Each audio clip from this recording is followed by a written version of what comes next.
Almost all aspects of life are engineered at the molecular level, and without understanding molecules, we can only have a very sketchy understanding of life itself. Francis Crick. So, Congressman Emmer, tell us how the sausage is made here. When did Don Beyer get involved with crypto? Like, who pulled him aside and said, "Okay, here's what you're going to do. Here's a bill for you to throw your name on and get this going"? How did this bill develop? Did anybody know about it? Who put him up to it? It's interesting, Lawrence. This might be along the same lines as the digital working group that Maxine Waters suddenly created out of thin air, despite having committees that are already working on this issue, bipartisan committees. She created this Democrat-only digital working group. Perhaps that's where it came from. Call me suspicious if you want, Lawrence, but I think that sometimes somebody at Janet Yellen's Treasury would call a longtime ally like Don Beyer and say, look, we really need to push back on these Republicans who are talking about decentralizing this, who are talking about peer-to-peer permissionless and anonymous transactions. And the problem that they've got is they want to bring our peer-to-peer. It's one thing, as I think it was Christine was saying it, on the know your customer issue, but that's great. That applies to financial institutions. It should not apply to you and me, Lawrence, when we've got a peer-to-peer transaction. This seems to be a very broad net, which has some very dangerous consequences when it comes to destroying innovation. And if they move in this direction, potentially collecting information on people like you and me that are participating in this area. For years, there were just a few outspoken congressmen that were promoting fair regulations for crypto. They were met with criticism and resistance. Now, out of nowhere, the same skeptical congressmen have done a complete 180 on the topic, and there is a huge push to regulate crypto and digital currencies. Tom Emmer believes that Treasury Janet Yellen's desk phoned in a few favors to make this happen.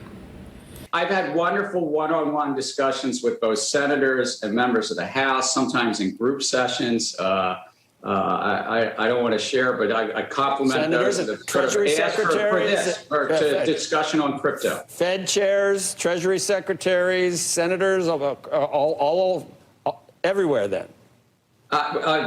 Secretary Yellen convened a terrific meeting where we talked about stable value coins, and my colleagues, Chair Powell was in the room, and Yellen and McWilliams, and Chair Benham. I mean, we were there, the President's Working Group. We had a really engaged discussion that she chaired. Biden met with Gensler, Yellen, Powell on June 21st, 2021. Gensler just confirmed that stablecoins and crypto were discussed during that meeting. The push for regulations is the outcome from that meeting. Do you remember Michael Barr? This was Biden's first pick for OCC, but since he was a board member at Ripple, it was decided that there was a conflict of interest. Michael Hsu is the acting comptroller of currency. These speeches surfaced on Google, and I'd like to read you a few quotes. In June, the OCC, FDIC, and Federal Reserve established a sprint team to provide greater clarity and collaboration around digital assets and cryptocurrencies. In July, we were excited to join the President's Working Group. The initiative is comprised of a series of sprints focused on providing an active, coordinated, and timely response to questions and issues raised by rapid growth in that space. The first sprint focuses on developing a common taxonomy for digital assets and agreed upon definitions to ensure a common language and understanding of the basic terms and concepts for future discussions. Going on, and Gensler is a huge part of it. I'm surprised he hasn't acted more up until this point. He's been in his role now for several months. And if you go back to his confirmation hearings, he was asking Congress for clarity. And what came out of yesterday's speech is that he's taking some positions in spite of the fact that Congress hasn't acted. So there's a jump ball going on. Is the SEC going to interpret its authority more broadly and start taking enforcement actions?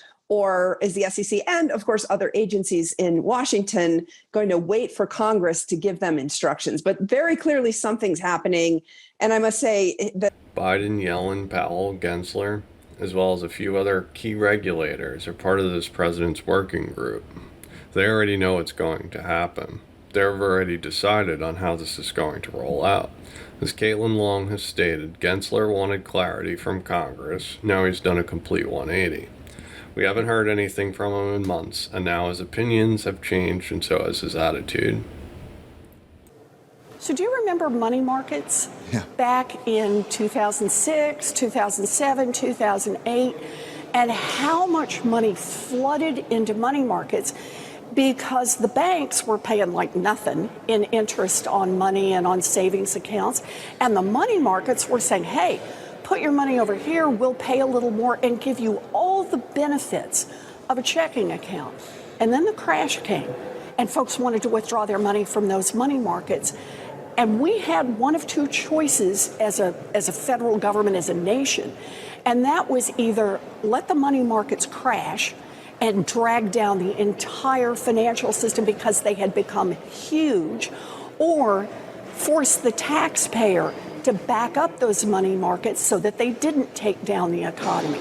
You run the same kind of risk right now with crypto. The bigger it gets and the more it stays outside the financial system, something goes wrong, there's a run on crypto, there's a problem elsewhere in the economy. I don't want the U.S. taxpayer to be the one who gets called on to back up another financial system again. Senator Warren, the person that was very anti-crypto, has just made a very bold statement. She is saying that she doesn't want the U.S. government to bail out crypto. Why would the U.S. government need to bail out crypto? Because crypto is about to become systemically important.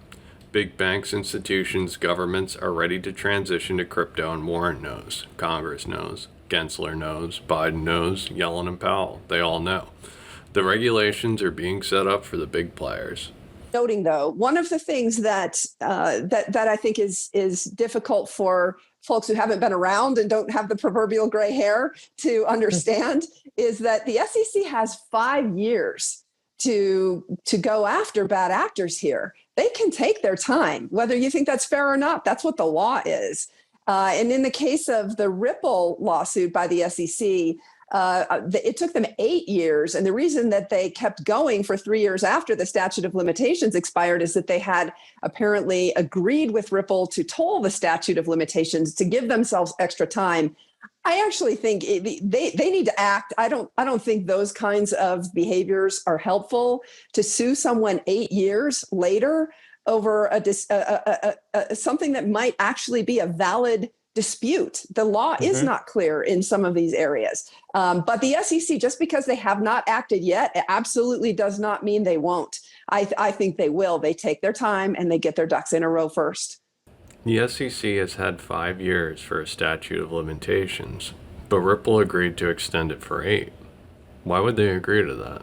Pending law to this SEC versus Ripple case is that the courts would likely apply the new law retroactively. Certainly, the last few years of Ripple's business practices, XRP would be defined as just a digital asset and not a digital asset security, and therefore not subject to SEC regulation. This would mean that XRP is a digital asset and subject to regulation by the Commodity Trading Commission and not the SEC. And large parts of the SEC lawsuit would actually become moot.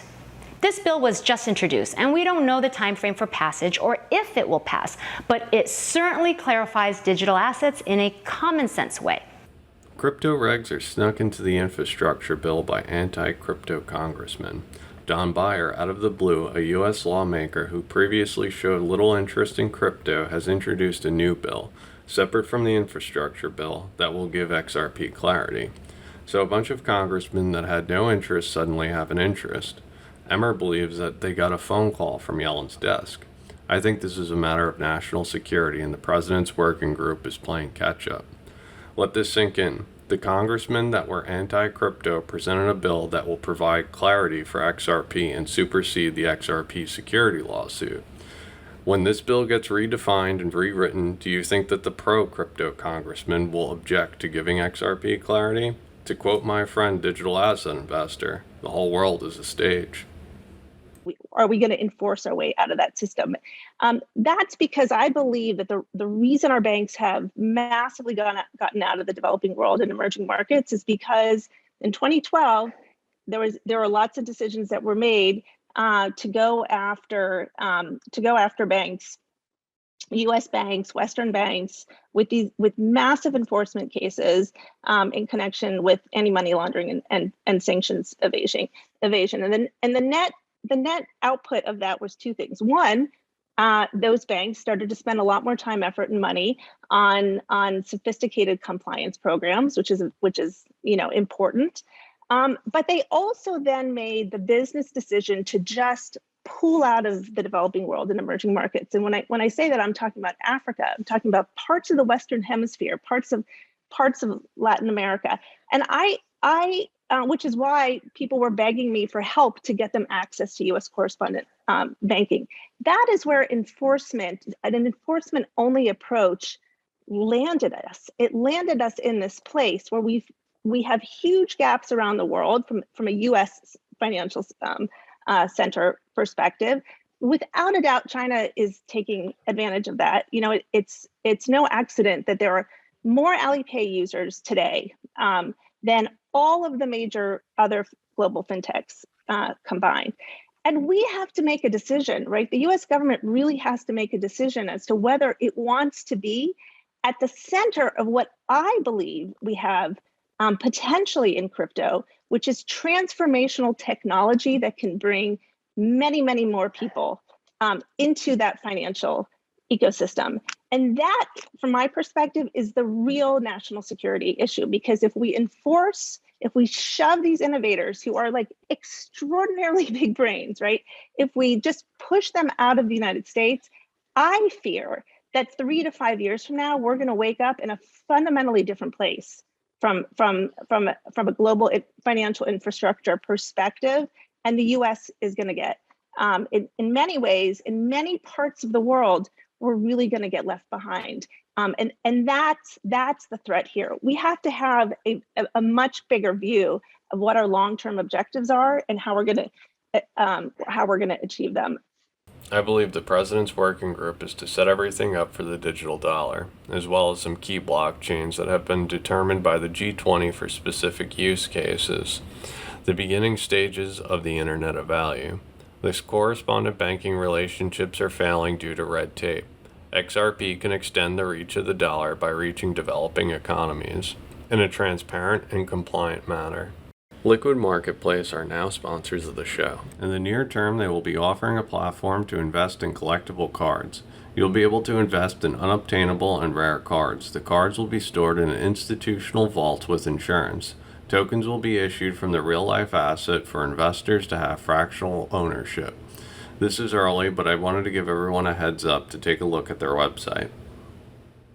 One could not be dedicated to anything unless one believed in it passionately.